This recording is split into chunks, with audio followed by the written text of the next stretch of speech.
welcome to This Is Now. We begin with a live look at Hawaii Island, where a strong earthquake rattled the state roughly 2 hours ago. Yeah, according to the USGS, it initially registered as a 6.3 magnitude quake, but has since been downgraded to 5.7. Now we have team coverage on this breaking news story. Our Mahealani Richardson has been talking to startled residents who felt the shaking island-wide. But first, let's turn to our First Alert meteorologist, Drew Davis, who joins us here in the Digital Center. Drew, thank you so much for joining us. What do we know about this quake? Okay, so like you guys said, this was originally a 6.3 downgraded to a 5.7. A lot of the questions we're getting here are, is there going to be a tsunami? A tsunami threat is not expected with this earthquake. One of the reasons for that is because this was just too weak of an earthquake to cause a tsunami. And one of the other reasons is also the type of the earthquake. This was an earthquake caused by the sinking of the Hawaiian Islands onto the ocean floor. The Hawaiian Islands are very, very heavy, so you're seeing a downward thrust. Typically, when you have a tsunami, you have a very strong, shallow earthquake thrusting a lot of seafloor upwards, causing those strong waves to get moving across the entire island chain. Taking a look right here, magnitude 5.7 downgraded from a 6.3, and there is no tsunami threat. We really want to hit that home. No tsunami threat expected across the entire island chain. There have been several aftershocks as well across the entire island chain. So right now we had that 5.7 earthquake. You can see across the latest earthquakes maps, there's several. There's those yellow, red dots all across the Hawaii Volcanoes National Park, several of them offshore as well, just coming in recently. And taking a look at some of the aftershocks throughout the rest of this morning, these are expected to continue. We had a 3.1 directly after the earthquake around 10:11 a.m., 3.3 around 10:12, and those are still continuing. 3.5 around 10:38, and 2.5 around 10:45. And just recently, 2.6 at 11:33. The original quake, 5.7. And on the Richter scale, when you have a 5.7 magnitude earthquake, that is equivalent to 12 million pounds of TNT detonating below the surface, just to give you a little bit of context there.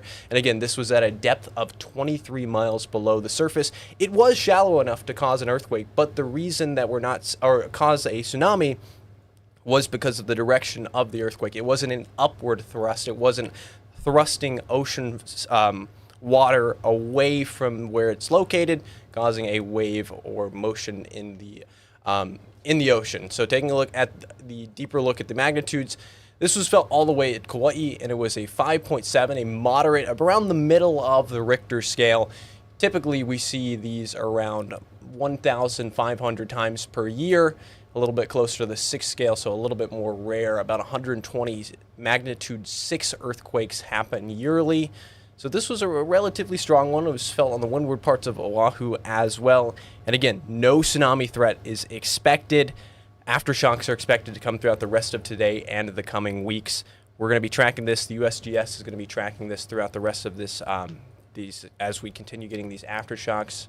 And good news, no tsunami threat is expected. Thank you so much for that, Drew. We have to ask you about the earthquake. A lot of times when we see these quakes on Hawaii Island, it's because of magma. But you mentioned the weight of Hawaii Island did a little something different with this one. Yeah, so all of the Hawaiian Islands are constantly sitting on top of the oceanic seafloor, the lithosphere, one of the highest levels in the Earth's, the levels of the Earth. And because of the weight of the Hawaiian Islands, it's constantly pushing down on the seafloor. The magma below it has to move, it has to flex, and that's the kind of earthquake that caused it. It was a flexing of the lithosphere, the seafloor, and that's, again, causing the downward motion. It wasn't thrusting upward. There wasn't that tsunami threat. So that's really the type of earthquake that we saw. It was just the weight going downward of the Hawaiian Islands. All right, Drew Davis, thank you for being here with us this afternoon. Now, our Mahealani Richardson has been gathering reaction from people all across the state who felt the shaking, some as far as Kauai. She joins us now with more. Mahea, what are people saying? Well, Ash, I just got off the phone with the USGS, the deputy scientist in charge, David Phillips, and I asked him, what does this mean? Will Kilauea erupt soon? Is there an imminent eruption? And he said no. As Drew just reported, it means that the weight of Hawaii Island was pushing on the sea floor. But take a look at these images. These are from Earl Betts. He lives in Waikoloa Village, and he said because of the earthquake, which he felt, he now has some cracks in his attic. And there you see the door jamb. There's some cracks there, and he has some things in his attic that toppled over. So no major damage, but USGS says they got reports of the earthquake, people letting them know that there were reports from Hawaii Island all the way to Kauai. People felt this rumbling. And in fact, our newsroom, our phones were ringing off the hook, people telling us what they felt. Here's what Earl and some other folks had to say about that earthquake. Literally felt like the house was taking off. It was just vibrating with I can't even describe it. Like a train driving through your house. It was just shaking. My daughter was in her loft bed, and I figured that might have been the safest place for her, but it was just rocking within the room. It felt like a 3-part earthquake, really. There was the massive first rumble, and then it settled down for just a second and started to kind of vibrate again and building back up. And then right when we thought it was over, it just kind of rolled. So yeah, this morning when I was actually on the phone with one of my customers, and I was talking with him, and he goes, he's actually up in the Captain Cook area, and he goes, oh, we're having an earthquake. I go, oh, we are? And then as soon as I said that, then we felt it. And of course, I'm in a lighting showroom, so I did have a customer standing at the sales counter as well, and he's looking back and he sees all our chandeliers like moving side to side. Everything was rocking pretty good. And what was interesting about this earthquake was it was kind of soft, and then it got really big, and then it got soft, but it just kept going. And it was like almost like a rolling earthquake for a while. It probably lasted, I would say, 6 to 10 seconds overall the whole time. It was kind of interesting. I was sitting down doing some paperwork, and all of a sudden I could feel like a little shimmy coming, and then there was a big jolt, and it kind of going, didn't seem like it was forever, but it was strong enough, and then it's died down. But it's because I'm upstairs, it seemed like a little shimmy, a lengthy shimmy at the very end. And quickly I called my daughter in Honolulu, and she said she felt it, and she's near Iwale area. So it was a good wake-up call. You know, we've been having some earthquake swarms on the south side, the south flank of Halemaumau for a while. And today, it's like bringing back PTSD. And so again, the USGS says it got 1,000 reports of people feeling this earthquake from Hawaii Island all the way to Kauai. No reports of any major damage, but as you just saw there, some minor cracks in someone's attic. Dylan and Ash, back to you. Mahealani, thank you so much for that. We will continue to keep an eye on all the latest. Right now, we have no reports of the serious damage, but we are working to make sure that everyone is okay. And the good news is no immediate injuries have been reported to us. So we'll stick with this and be sure to stay with us on air and online for the very latest. Now to another big story today. Honolulu police have arrested 3 individuals following the death of a 10-year-old girl in Wahiawa on Thursday, her parents and her grandmother. Now the case was initially classified as an unattended death, but is now a murder investigation. Here's some of what police had to say just moments ago, and just a warning, some of the details are graphic and disturbing. When officers arrived, they were informed that the child had been found cold and stiff. At the time, officers observed that she had significant injuries and bruising on her body and appeared emaciated. This child was identified by family members as Gianna Bradley. The responding officers met with Brandy Blass, who identified herself as Gianna's mother, and Deborah Duran, who identified herself as Gianna's grandmother.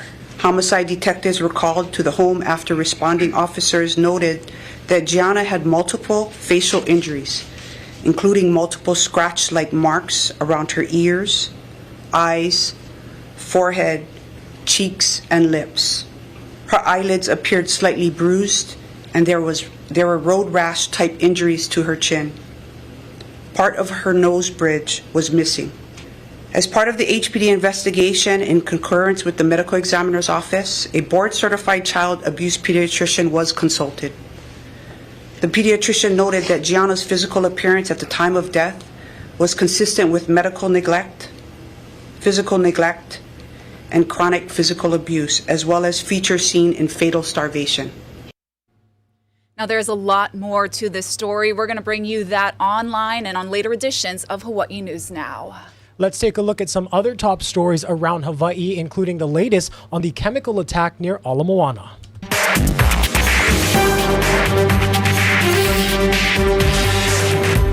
Chemical attack suspect Sebastian Maquan has pleaded not guilty to attempted murder and assault. He's accused of dousing a 25-year-old woman with an unknown liquid in the Ala Moana area on January 23rd. She was critically injured. Investigators believe the attack was random and unprovoked. Maquan's trial is now set for April. Waianae murder suspect Corey Farinas has also been ordered to stand trial in April. The 21-year-old pleaded not guilty yesterday to 12 counts tied to the killing of Andrew Kiskaren, who was allegedly struck by a stray bullet fired by Farinas while he was shooting at a car near the Waianae Longs on January 20th. Now, yesterday marked 6 months since the devastating Lahaina wildfires, and Maui County Mayor Richard Bisson sang a mele during a prayer gathering for wildfire survivors at the Lahaina Civic Center Amphitheater last night. You will find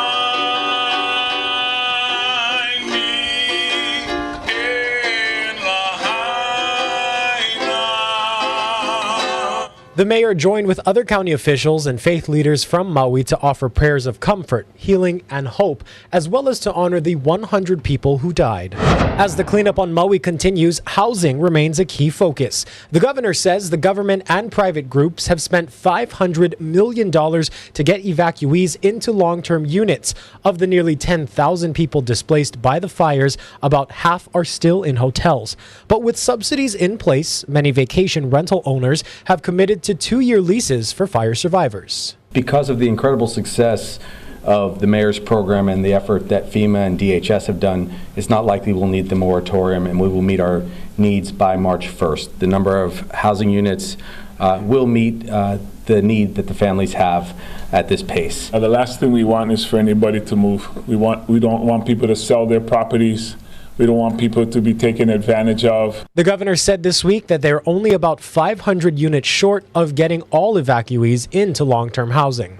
Some relief for Maui parents impacted by the wildfires. School meals will now be free. Thanks to federal funding, students at 6 Maui schools will get free meals for the remainder of the school year. The 6 schools include 4 in Lahaina: King Kamehameha III Elementary, Princess Nahi'enaena Elementary, Lahaina Intermediate, Lahaina High, as well as Kihei and Kula Elementary Schools. As the U.S. Senate debates a bill that would provide billions of dollars in aid to America's allies, including Ukraine and Israel, President Biden is calling for help from allies of his own after a Republican special counsel issued a report calling the president's memory into question. Willie James Inman has more. President Biden welcomed German Chancellor Olaf Scholz to the White House to discuss the war in Ukraine. You've done something no one thought could get done. You've doubled Germany's military aid to Ukraine this year, and it's really important. The meeting comes one day after Special Counsel Robert Hur questioned the president's mental fitness in a report about his handling of classified documents. Hur declined to seek charges, saying Mr. Biden would likely present himself to a jury, as he did during our interview with him, as a sympathetic, well-meaning elderly man with a poor memory. My memory is not good. My memory is fine. The president called a press conference and slammed Hur's conclusions, especially the part where he said the president could not recall details about his life, including when his son Beau died. How in the hell dare he raise that? Frankly, when I was asked the question, I thought to myself, it wasn't any of their damn business. Hur's 5-hour interview and subsequent report comes at a time when President Biden is already dealing with 2 different wars, one in Europe and another in the Middle East. It's unnerving. I mean, it's unnerving that the world can see this, and if that's their impression, then that's not good for America. But the president's allies say that is not the man they work with. It was absolutely outrageous. The way that the president's demeanor in that report was characterized could not be more wrong on the facts and clearly politically motivated. President Biden, who is seeking re-election, is already the oldest sitting president in U.S. history. Willie James Inman, CBS News, the White House. On Hawaii Island, an 18-year-old woman was involved in a rather unusual crash. Her car is now totaled after being hit by a bull. Our Ben Gutierrez has the details. Kanakoki says it happened just after sunset on Monday on a dark stretch of the Queen Ka'ahumanu Highway. She was about to make a turn when suddenly something hit her car. The bull kind of just came out of nowhere and rammed right into the left side of my car, the driver's side. The roughly 2,000-pound animal left Koki's tiny Honda crumpled and left its fur in her windows. Koki says she didn't see the bull until about a second before the collision. It was all super quick, and after I was just kind of in shock, so I pulled to the middle margin and there was smoke coming out of the car. So I turned it off and I was like, okay, gotta get out now. Don't want it to blow. Koki suffered bruises and whiplash. She says the bull died shortly after the crash. It got her thinking, what if there was a way to avoid scenes like this? Maybe if the ranching community or some ranchers would implement a system where something like Nixle, where they could send out messages for when they do find out that their cattle is missing. The Hawaii Cattlemen's Council says the only option right now is word of mouth. The managing director says ranchers want to be good neighbors, but they have miles of fencing to look after. There could be times where one of the fence lines could be compromised, whether that's from old age or somebody vandalizing it.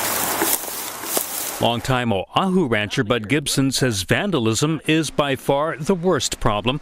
When some of his cows got loose in 2015, he found someone had cut his fences. And sometimes it's just bad luck. Like in 2018, when 9 cows on their way to the slaughterhouse got loose from their trailer in Maili. Whatever the case, it takes an expert to get the animals back to safety. So don't be afraid to report any trouble. No ranchers in the area or folks in the area that have livestock, try to contact them first. They might be the best people to help try to figure out where those animals belong.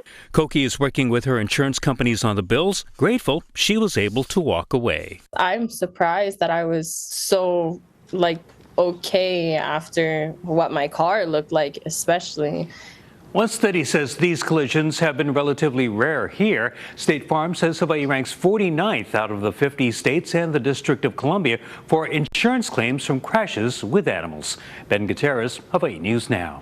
Our countdown to Super Bowl continues with Casey Lunn and Steve Uehara there at the California Hotel in Las Vegas. And of course, they had to get a bowl of the famous oxtail soup.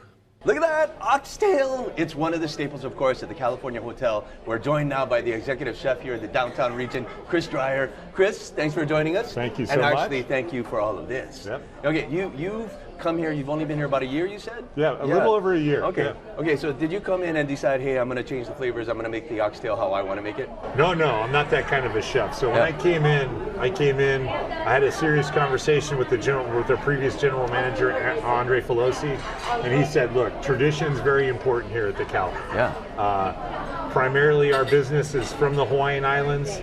They have a very specific way that they like their food, and learn it, love it, and respect it. Yeah, and you did that. You learned it, and just kind of something that came up while you were out on vacation. And you went out to Hawaii, you sampled a bunch of stuff. What did you learn, and what kind of research did you do for that? So I learned that simple is the best, right? Yeah. So with a philosophy of 5 flavor profiles in a recipe or less than that, it's just it's a beautiful blend. There's the simplicity of the food and the complexity of the flavors and how they work together is just it's unique to the Hawaiian cuisine. Yeah. So if you look around the table, you see all the stuff that you get at home, and trust me, Casey and I have sampled all of it, and it's just as good as what you'd get back in the islands.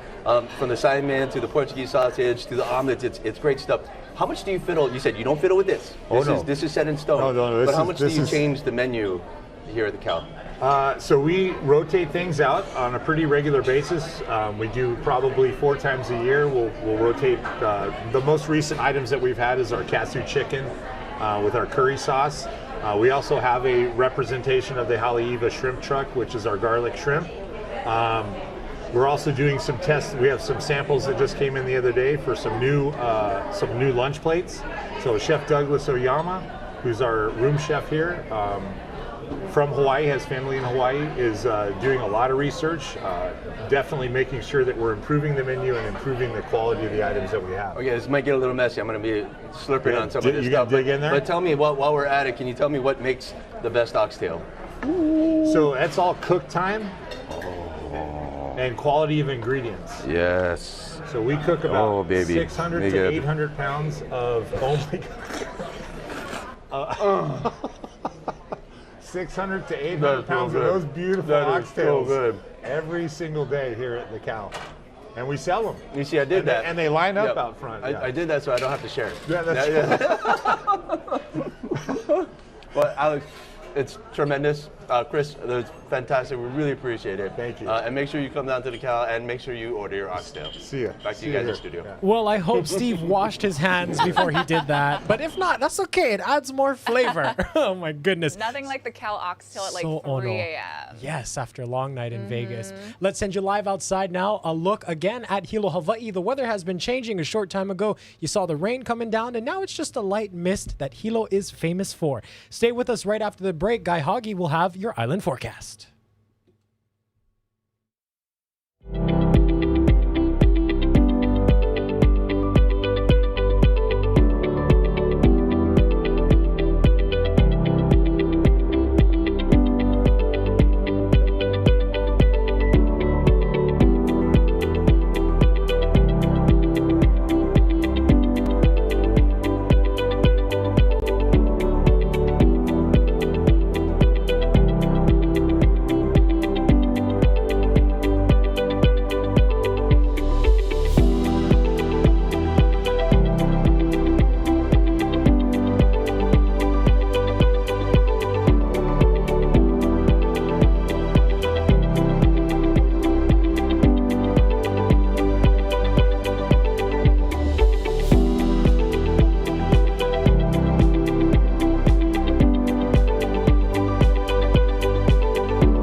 How's it on this Aloha Friday? The weather's going to be very nice for the next several days. Rainfall will be limited this morning and tomorrow to a few windward and Mauka areas. And we're tracking another front due in by the middle of next week. That could bring in more widely scattered showers and shift the winds. Until then, though, we've got a steady trade wind breeze expected today and tomorrow. That means this morning and tomorrow morning and overnight hours, we'll see a few windward and Mauka showers. This does not represent a lot of rain, and most leeward sides will remain mostly dry. Now, the winds are slow in waking up, but they'll be running at moderate speeds both today and tomorrow, coming mostly out of the east and northeast. So humidity levels will be quite comfortable today and tomorrow. So this is what we've got, a nice trade wind weather day today. There's going to be a little bit of shower activity favoring those windward areas, but not a lot of rain. Most leeward sides will remain mostly dry. So it's going to be another gorgeous trade wind weather day. Surf's going to be picking up this afternoon, 8 to 12 feet in the country, 6 to 8 on the west side. This swell will peak peak in the overnight hours, and it could be near advisory levels, but heads up, we got a double extra large swell heading in sometime around Thursday of next week. That one could be big enough for the eddy. Stay tuned. So for the next couple of days, we got trade winds, that's today and tomorrow, running at moderate speeds. And then as a front drops in and gets a little bit closer, we'll have variable winds, but not a lot of rain. Still going to be mostly sunny all the way through Tuesday. But with those light winds, we could see some spotty afternoon showers. Again, widespread rain not expected until a cold front moves in between Wednesday and Thursday. That front expected to bring more scattered showers by Thursday. Thank you so much, Guy, for that forecast. Time to check out some good news now. And like we told you earlier this week, your H&N team has been participating in a Super Bowl poo-poo challenge. Here's Jolani Martinez. Super Bowl without the poo-poos. I got a simple and easy recipe for you. It's my mom's recipe, and you only need 3 ingredients. The first, fully cooked Italian meatballs. She ends up making some delicious meatballs there. We're going to post all these videos on our H&N Instagram, and you can vote for your favorite. Have a great day.